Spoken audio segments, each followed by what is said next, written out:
en train de m'occuper d'Hitler. Ce con me sort des blagues dégueulasse, mais il est marrant quand il cuit. Alors, d'après ce que j'ai remarqué, il est très difficile pour vous de rester sage. Qui suis-je pour vous pointer du doigt? D'après ce que j'entends, ça serait moi qui vous pousserai à faire toutes ces choses. Eh bien, je semble très inspirant comme garçon. Je comprends mieux pourquoi papa déteste ça. C'est un peu agaçant quand on utilise ton nom pour justifier tes actes.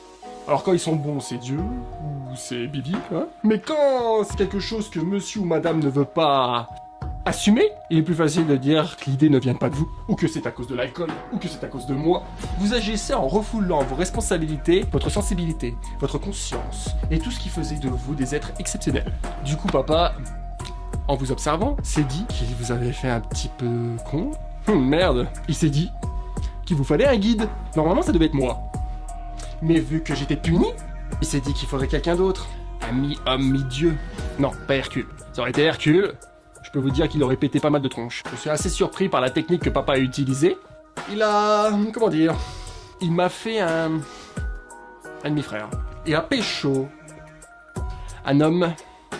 homme avec un grand H. C'est qu'il n'y a rien entre les pattes. La femelle homme. La femme. Une très belle femme. Une très jeune femme. 16 ans, fraîchement mariée. Vierge. Consentante? Est-ce qu'on peut parler de consentement quand on n'est pas au courant? Bon, si, il a quand même envoyé un ange pour annoncer la nouvelle. Oui, comme l'homme, Dieu aime le fruit défendu. Dieu est bon. Dieu est juste. D'après ce qu'on dit. Et après ce grand acte sacré, voici votre guide, Jésus. Joseph, le pauvre, n'a pas très bien compris de ce qui s'est passé. Une petite minute de silence pour Joseph qui n'a rien compris quand il est revenu du bureau de tabac. C'est bon. Jésus, quand il a voulu vous guider, il a essayé de vous montrer ce qui était bon, ce qui était mauvais. Un grand bravo à cet homme. Il a voulu montrer une nouvelle voie. C'est assez risqué de vous guider. À partir du moment où on vous dit non, ce n'est pas par là, mais par là, là, c'est un vrai bordel. Il a été obligé de se révolter, de se rebeller. Il a même été accusé de blasphème. Jésus lui-même a été accusé de blasphème. C'est d'ailleurs pour ça qu'on est devenus potes. Oui, cette rumeur comme quoi nous sommes ennemis, c'est complètement faux.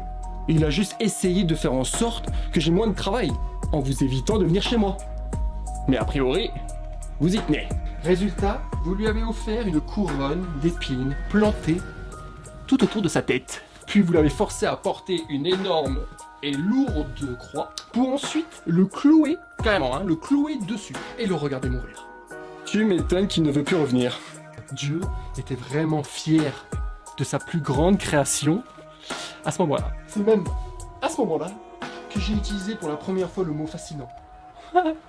Vous êtes diaboliquement fascinant. Bon, j'avoue, au début, j'étais pas très fan de Jésus. Il m'a piqué ma place. Mais franchement, jamais j'aurais fait ça. J'ai fini par le remercier de m'avoir remplacé. Quand j'ai vu ce qu'il a subi. Le pauvre. Si lui, il a subi ça, que va-t-il arriver à l'Antéchrist?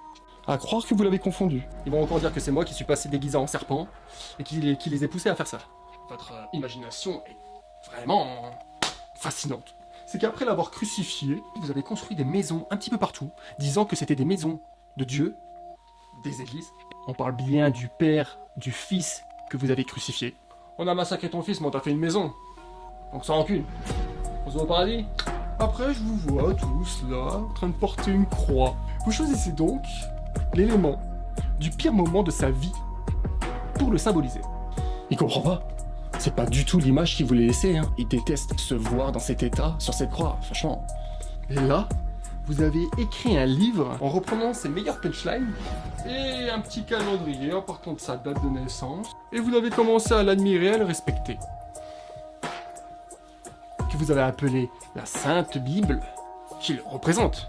Jésus qui lui a bien insisté, il ne faut pas tuer.